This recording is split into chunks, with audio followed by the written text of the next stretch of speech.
বরাবরের মতো এবার ঈদও আমরা কুষ্টিয়াতে গিয়ে করেছি শ্বশুর বাড়িতে। তো টানা লম্বা ৬ দিনের ছুটি ছিল। ৬ দিনই আমাদের বিভিন্ন রকমের দাওয়াত ছিল, অ্যাক্টিভিটি ছিল। ঈদের পরের দিন আমাদের এই দাওয়াতটা ছিল হচ্ছে আহমেদ সাহেবের বন্ধুর বাড়িতে। ও নতুন বিয়ে করেছে। তো ওর বউয়ের সাথে দেখা করার জন্যই আসলে আমাদের এই দাওয়াত।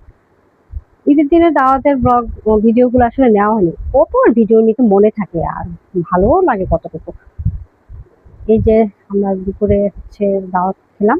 তারপরে এইখান থেকে দাওয়াত খেয়ে এটা হচ্ছে তার ঈদের ৩য় দিন আমরা সব ফ্যামিলি সবাই মিলে একটা পিকনিক করেছিলাম। পিকনিকের খাবার আমরা হচ্ছে রান্না-বান্না করিনি। আমরা রেস্টুরেন্ট থেকেই খাবার অর্ডার করেছিলাম। সবাই মিলে উম সবাই মিলে একটু আনন্দ-টানন্দ করলাম।